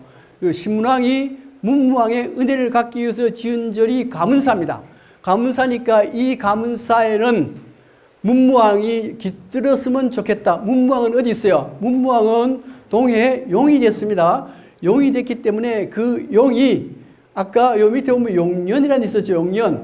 용년이라는 데가 있었는데 지금 설에 의하면은 옛날에는 바닷물이까지 들어왔다라고 얘기를 해요. 바닷물이 들어왔으니 동해 용이 이 바닷물을 거쳐서 들어와서 여기에 가문사의 이 마룻바닥 밑에 이게 금당의 마룻이 공간이요. 다른 데는 엄시 없이 이 공간으로 되어 있어요. 공간으로 된 그 이유는 이 밑에 용이 와서 서려라 하는 의미를 가지고 있다라고 얘기합니다. 그 다음에 탑에 대해서 다 얘기했죠. 탑. 예. 동서 삼층 석탑 아주 멋있어요. 아마도 석가탑보다도 훨씬 더 멋있는 게 가문사의 동서 삼층 석탑입니다. 넘어가고 그 사리가 나왔어요. 사리가 나왔고, 예, 넘어갈게요. 그 다음에 이견대. 여기에 문무대왕 능이고, 그 다음에 여기가 어딘가 하면 가문사지이고, 그 다음에 여기에 이견대라는 게 됩니다. 이견대 뭔가 하면 이 신문왕이 올라와서 딱 바라다 봤을 때 여기서 뭘 받는가 하면요. 용을 바라다 봤다. 용을 봤다. 이견대입니다. 근데 지금 여기 이견대인데 어떤 학자들은 여기가 아니고 대본초등학교 위에 건물지가 있다는 거예요. 그래서 아마도 여기가 이견대가 아닌가라고 얘기하는 학자가 있습니다. 근데 해설할 때는 그런 얘기하면 안 돼요. 확실하게 이견대다 얘기해야지. 이렇게 지었습니다. 이견대에서 대왕을 바라보면 이렇게 돼요. 이견대인, 이게 이견대는 어디서 나왔냐 하는 건데, 이견대인에서 나왔는데요. 우리 주역 아시죠? 그죠? 주역은 쾌가 6개 있어요, 6개. 64개 맨 첫 번째가 뭔가 하면요. 건위천쾌라 그래요. 두 번째 개가 고니직쾌 이래 되는데, 건위천쾌, 첫 번째 개 이렇게 됐어요. 짝대기 6개 됐어요. 짝대기 6개 되는데 이 짝대기 6개가 전부 다 뭘로 되느냐? 이게 용 이름으로 되어 있어요. 용 이름인데 여기에 잠용, 밑에 게 잠용, 혈용, 군자룡, 약용, 비룡, 항용 이렇게 6개. 6개 되어 있는데 여기에 혈용 두 번째 혈용이 쫙 모두 위로 탁 올라와요. 그걸 보면은 이견대인 대인을 보면 이롭다. 그런 의미예요. 그래서 여기도 이견대인이 나오고 비룡도 이견대인이 나와요. 이건 비룡제천 이견대인 이렇게 나오거든요. 이건 항용은 필요 없다. 항용은 구스에서 너무 쓸모가 없다. 이렇게 이제 나오는데 여기 이견대인 여기에서 따서 이견대라고 본 겁니다. 그러니까 지금 이게 문무왕은 뭐가 됐어요? 용이 됐잖아요. 그죠? 용이 되었는데 용이 쭉 나타났어요. 용이 확 날아다녀. 그걸 보면은 신라가 이롭게 된다. 그런 의미로 지어진 게 이견대가 되는 겁니다. 그 다음 이제 문무왕의 유언인데, 문무왕의 유언은 삼국사기에 잘 나와 있고, 여러분들 책에도 나와 있어요. 유언이 내용이 기가 막히게 좋습니다. 유언의 내용은 어떻게 되는가 하면, 짐은 왕이 올랐을 때 항상 싸움의 시대였다. 그래서 서쪽으로는 백지를 치고 북쪽으로는 고려를 멸해서 삼국을 통일하고 통일하고 신라의 평화를 이루어서 모든 무기는 녹여서 정기로 만들고 그래서 나라가 온통 풍요롭게 되고 죄인은 없어서 감옥은 불구덩이로 바뀌어졌다. 이렇게 하면서 그 다음에 사람은 죽으면 항상 사람은 나이가 들면 다 죽게 되어 있는데 죽기에 대해서 무덤을 쓰는데 옛날에 조조의 무덤, 동작대라는 무덤이 있어요. 동작대라는 무덤이나 손권의 무덤은 옛날엔 잘 만들어졌지만 지금은 무덤은 온데간시 없고 그 다음에 초동이 그 위에 올라앉아서 노래 부르고 토끼나 여우들이 그 무덤에 굴을 파고 앉았더라. 그러니 무덤을 굳이 잘 쓸 필요가 있겠는가. 그러니 내가 죽은 뒤 10일에 고문뜰에 화장을 해서 동해에 뿌려라. 이렇게 유언을 남긴 겁니다. 그래서 이제 고문뜰이 어디냐 하는 건데, 고문뜰은 아마 능지탑 보셨죠? 예, 낭산 부근에 있어요. 부근에 이렇게 능지탑인데 이걸 문무왕의 화장터라고 추정을 해서 여기서 이렇게 모형을 만들어 놨어요. 이거 최근에 만든 거예요, 최근에. 옛날에 만든 게 아닙니다. 최근에 만들었어요. 그래서 여기서 아마도 화장을 해서 아까 왕의 길을 통해서 대왕암에 뿌렸을 것이다라고 추정하는 겁니다. 뭐하고? 이게 대왕암이죠. 대왕암 내부 가면은 이렇게 돼 있어요. 요 안에 돌이 하나 있는데 아무 장치 없습니다. 없어요. 여기 무슨 뭐 무덤 쓴 장치 하나도 없어요. 이걸 넘어갈게요. 개능. 빨리 끝내야 되니까 개능입니다. 이 괴자가 뭐예요? 걸개자. 걸개자 왜 개능 붙였느냐? 여기에 요 무덤 이게 습기가 많아요. 물기가 많아요. 많아가지고 무덤을 파면 여기 물이 고여버려요. 물이 고이니까 현실을 이렇게 만들고 바닥은 물이 고여 있으니까 이 시신을 관을 못 놓잖아, 그죠? 못 놓으니까 걸어가지고 위로 올려놓았다 이거. 그래서 괴능이라고 이름을 붙였습니다. 이 능은 원성왕릉이요. 원성왕릉인데 이 원성왕릉 삼국유사의 원성왕릉이 어떻게 얘기되는가 하면 원성왕 이름은 김경신입니다. 김경신이고 그다음에 김경신과 그다음에 선덕왕이 난을 일으켰죠. 해공왕 16년 때 난이 일어났을 때 그때 해공왕을 죽여버리고 왕위에 올랐으니 그 분이 37대 선덕왕이요. 이 선덕왕은 두 분이요. 선덕왕이 있고 37대 선덕왕이 있어요. 자, 선덕왕이 선덕왕 밑에 상대등 시중 김주원이가 있고 그다음에 이찬 김경실이가 있었어요. 김주원은 더 높죠, 그죠? 근데 그 밑에 김경신이가 있었어요. 김경신이 어느 날 꿈을 꿨습니다. 어떤 꿈을 꿨는가 하면은 썼던 모자를 벗고 그 다음에 12줄 가야금을 들고 그 다음에 어디 가는가 하면 어디요? 절 이름 청관사 우물 속으로 들어가는 꿈을 꿨어요. 꿈을 꿨더니만 이제 꿈을 풀이한 사람이 뭐라고 얘기하는가 하면 복두 모자를 벗는다는 것은 벼슬이 떨어진다는 의미이고 그 다음에 가야금을 들었다는 얘기는 칼을 쓴다는 의미요. 청관사 우물에 들어간다는 것은 감옥에 들어간다는 의미입니다. 이렇게 해석을 해버리네. 해석하니까 이 사람이 밥맛이 없는 거라. 잠을 못 자고. 그래서 이제 나타나지도 않고. 그래서 여삼이라는 사람인가 이 사람이 와가지고 물어봐요. 왜 그렇습니까? 그러니까 하여튼 꿈을 꿨는데 하여튼 그래. 그래서 그래요. 그러면 꿈 얘기 좀 해주시죠. 꿈 얘기 그렇게 했어요. 하니까 그럼 만약에 당신이 잘 되면 나를 잘 대해주면 내가 꿈 해석을 해드리겠습니다. 그래서 꿈 해석했는데 어떻게 해석했는가 하면은 복두를 벗는다는 것은 내 위에 사람이 없다는 걸 뜻합니다. 12줄 가야금을 미었다라 하는 그것은 당신의 12대 후손까지 왕이 된다는 걸 의미합니다. 그 다음에 천관사로 들어갔다는, 천관사 우물로 들어갔다는 것은 궁전에 들어갔다는 걸 의미합니다. 그러니까 뭐요? 왕이 된다는 걸 의미하는 거예요. 근데 김경신이 이렇게 얘기합니다. 내 위에 김주원이가 있는데 내가 어찌 왕이 된단 말입니까? 그러니까, 그렇습니까? 그러면은 북천에 제사 지내면 됩니다. 그랬어요. 북천에. 그래서 김주원이 북천에다 제사를 지냈어요. 그러고 난 뒤에 어느 날 선덕왕이 죽었습니다.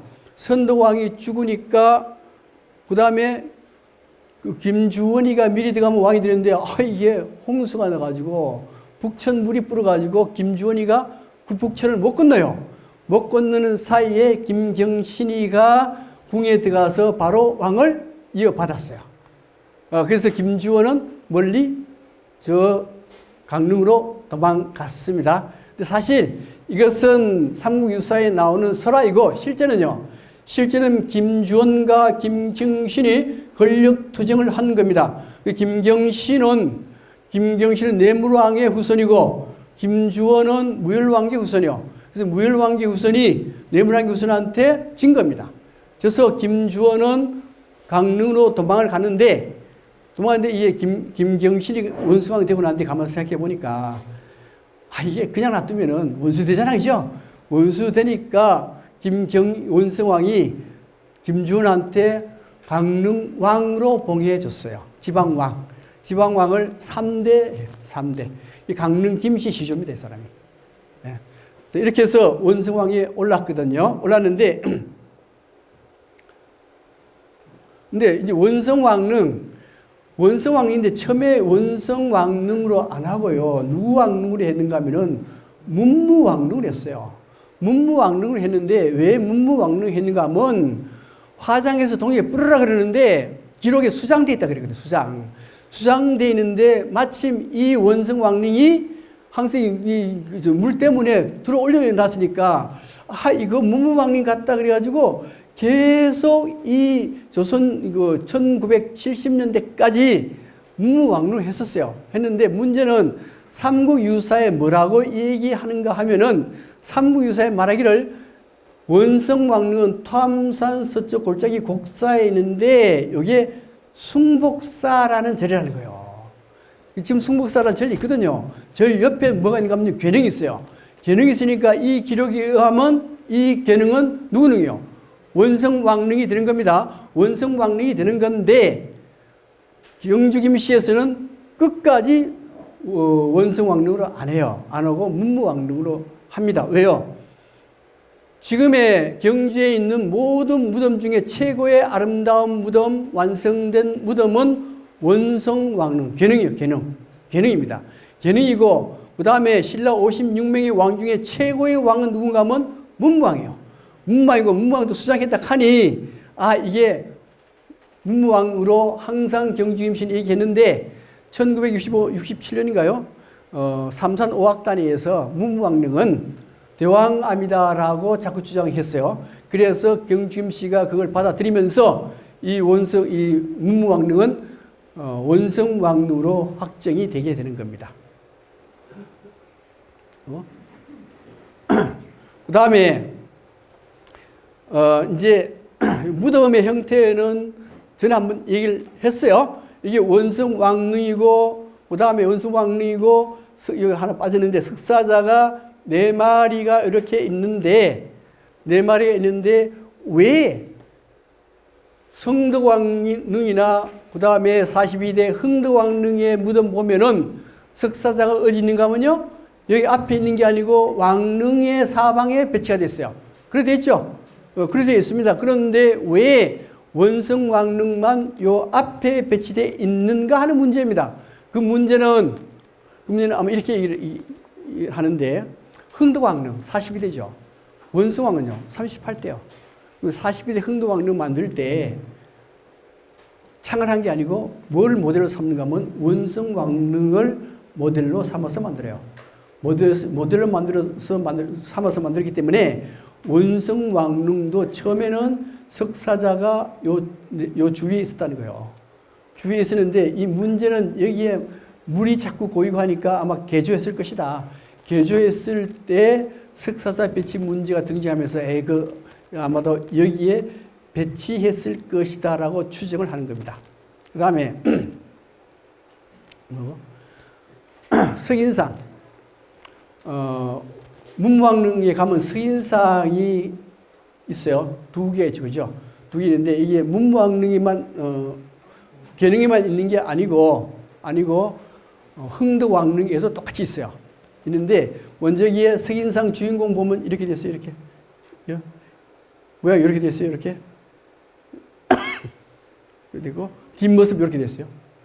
이것은 우리나라 사람의 얼굴이 아닙니다. 아니고 어디 사람 같아요? 예? 어디? 아랍인하고 틀려요. 아랍인이 있고 아리안이 있어요. 이란 아시죠? 이란하고 아랍은 종족이 틀립니다. 틀려요. 틀린데 이 얼굴의 모습은 아리안족, 사산조 페르시아 사람으로 추정을 해요. 사산조 페르시아인데 이 사산조 페르시아가 어딘가 하면 바로 이란입니다. 이란. 자, 이란인데 이 이란 사람의 얼굴이고 그다음 또 하나 요걸 산낭이라 그래요. 산낭인데 이 산낭은 주판과 같은 겁니다. 주판과 같은 건데 이 산낭을 차고 있는데 이것은 뭐요? 계산을 잘한다. 이런 의미를 가지고 있어요. 그런데 왜 신라 왕릉에 사산조 페르시아 사람을 세웠느냐 하는 문제입니다. 그 문제는 어떻게 해석하는가 하면은 사산조 페르시아가 멸망해요. 아시죠? 아랍족. 무함마드가 세운 아랍 쪽에 의해서 사산조 페르시아가 멸망을 하게 됩니다. 그러면서 이 사산조 페르시아 사람들이 어디로 망명을 하는가 하면 실크로드를 통해서 당나라로 망명을 해요. 당나라로 망명을 하면서 그 다음에 당나라 때 반란이 일어납니다. 반란 일어나는데 그 반란 중에 알록산 반란이 일어났을 때 그때 가장 크게 활약을 한 사람들이 누군가 하면 사산조 페르시아 사람들이요. 사산조 페르시아 사람들은 지금의 게르만족 아시죠? 아리안족, 게르만족 등치 크고 힘이 우락부락해요. 그래서 아주 전쟁을 잘합니다. 전쟁을 잘해서 사산조 페르시아 사람들이 크게 공을 세웠습니다. 공을 세우니까 살아있을 때도 이렇게 싸움을 잘해서 지켜주는데 죽었어도 아마도 나를 잘 지켜줄 수 있을 것이다 라고 생각해서 여기에 사산조 페르시아 사람을 여기에 세웠을 것이다 라고 추정을 해요. 그 다음에 또 하나의 석인상이 있는데 때때로 이걸 무인상, 또 하나의 석인상이 문인상 이렇게 얘기하는데 원래 고려시대 초기까지는 문인과 무인이 구분이 안 됐습니다. 신라시대에 무인 구분 안 됐어요. 김유신이 무인이냐 문인이냐 그랬을 때 두 개를 다 합한 거예요. 신라시대는 무인과 문인을 합해 놓은 겁니다. 합해 놨기 때문에 이 위구르인 이상을 문인상이라 그러고 이상을 무인상이라고 하면 안 돼요. 석인상인데 요거는 아마도 사산조 페르시아 형태 요 사람의 형태인데 여기 보면 이게 얼굴이고 요걸 이제 옷 모습을 양단계라 그러는데 이 양단계는 무인도 있고 무인도 입어요. 그러니까 이 옷 모습 보고는 무인 구분 안 되는 겁니다. 그 다음에 여기 보면 요 사람의 얼굴 모습인데 이 얼굴 모습은 누구를 닮았는가 하면 요 사람의 얼굴을 많이 닮았어요. 요 사람 얼굴을 닮았는데 이거는 실크로드상에 트루판이라는 게 있어요. 트루판은 땅 깊이가요. 땅 밑이 이게 해수면보다 한 100m가 밑으로 내려가 있어요. 밑으로 내려가서 온도가 어마어마하게 높아요. 온도가 한 40m씩 올라가고 그래서 이 포도가 최고 잘 된 데가 트루판이에요. 트루판 여행 가면 항상 사오는 게 포도 사와요. 사오는데 이 트루판 쪽에 가면 베제크릭 석굴이 있습니다. 베제크릭 석굴이 있는데 이 베제크릭 석굴 중에서 가장 뛰어난 이 벽화가 뭔가 하면 이게 이거예요. 굉장히 커요. 그리고 이걸 독일의 그놈들이 와가지고 이걸 톱으로 잘라요. 톱으로 잘라가지고 가져가 버려요. 가져가면서 뭐라고 얘기하는가 하면 이렇게 멋있는 이 문화재를 이 황량한 사막에 그냥 둔다면은 이게 변할 것이다. 그러니 우리가 가져가 가지고 온도와 습도가 보관되는, 잘 유지되는 박물관에 보관할게요 해서 뛰어갔는데 2차 대전 때 폭격받아서 없어져 버렸습니다. 근데 이런 문화재는 항상 자기 있을 자리에 있어야 되는 거예요. 근데 여기 보면 요 모습하고 요 모습, 여기 뭐예요? 이게 유목민들이 허리띠에 필요한 걸 다 차고 다녔죠. 그래서 우리나라 왕릉의 허리띠 보면은 주렁주렁 많이 매달려 있죠. 바로 이걸 보고 알 수 있는 겁니다. 이 사람 얼굴하고 닮았어요. 이 사람 얼굴하고 닮았는데 이 사람들은 어느 종족인가 하면 위구르 종족이요. 위구르 종족인데 이 위구르 종족은 어떻게 되는가 하면 이게 나오나? 위구르 종족은 트루판인데 트루판이 실크로드 시작은 서안, 옛날에 장안, 서안서부터 시작해가지고 도낭을 거쳐서 트루판 거쳐서 유럽으로 가든 인도로 넘어가요. 그래서 실크로드의 중간 지점이 거의 트루판이라는 지점이요. 트루판이라는 지점이고 이 지점에서 또 누가 나왔는가 하면 구마라 지바라는 사람이 나왔습니다. 구마라 지바 들어보셨죠? 구마라 지바라는 사람이 나왔는데 이 구마라 지바라는 사람이 어떤 사람이요? 중국 불교에서 가장 위대한 공을 세운 사람이 구마라 지바입니다. 이 구마라 지바가 그렇게 할 수 있었던 것은 이 실크로드 지역은 모든 문화가 종합되는 지역이 실크로드 지역이요. 그래서 모든 문화가 종합되니까 여기 있는 사람들은 전부 다 뛰어난 사람들이라고 볼 수가 있는 겁니다. 그러니 이 위구르 사람은 이렇게 뛰어난 사람이니 이 사람을 무덤 앞에 내가 세워놓는다면은 나한테 큰 도움이 될 것이다라고 생각해서 여기에 위구르 사람을 여기에 능 위에 세워놨을 것이다라고 추정하는 겁니다. 이거 이제 12지 있고 난간 있고 12지와 난간 있는 것은 이미 다 말씀드렸죠. 이건 왜 이렇게 만들었냐 하는 건데 이 만든 사람은 전부 다 처음 만든 사람 누가 만들었댔어요? 처음 만든 사람은 경동왕이 만들었댔죠. 경동왕이 만들었는데 이걸 만든 이유는 왕즉불 사상, 왕이 곧 부처라는 사상인데 왕이 곧 부처니까 부처가 내가 부처니까 우리 아버지도 부처, 우리 아버지도 부처니까 우리 아버지 무덤도 누구처럼 만들어야 되느냐? 석가모니 무덤처럼 만들어야 되겠다. 그래서 만든 게 이 원수왕릉 형태 이런 무덤이요. 이게 부처 무덤이거든요. 수두파 똑같죠. 똑같이 만들어요. 그렇게 해서 12지 그 다음에 난간 이렇게 붙여서 만드는데 이러한 형태의 무덤은 신라만이 가지고 있는 독창적인 무덤이에요. 이 독창적인 무덤, 이 형태가 지금 남아있는 것은 어디에 남아있는가 하면요. 42대 흥덕왕릉하고 38대 원성왕릉 두 개가 완벽하게 남아있는데 이 완벽하게 남아있는 이 무덤은 고려로 전달되고 조선조까지 이어져요. 여기 넘어갈게요.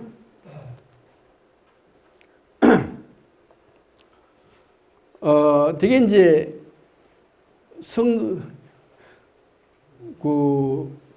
전형적인 이제 형태가 되어 있는가 하면 이건 다 한번 이겠죠. 무덤에 있으면 석인 성문이 있고 석사자 4마리 있고 능비 있고 그 다음에 여기 12지 있고 난간 있고 이게 성두왕릉 시초입니다.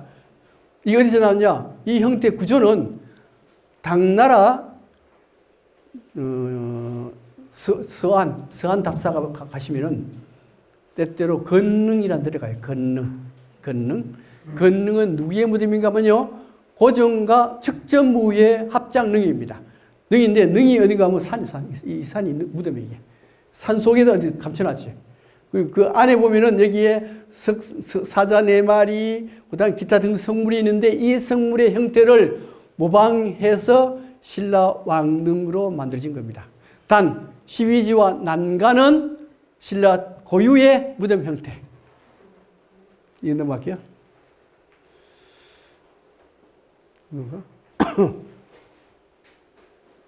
비슷하죠? 호인상. 호인이라는 게 누군가 하면 사산조 페르시아 사람이에요. 위구르 계통 비슷하죠? 위구르 왕자 무덤.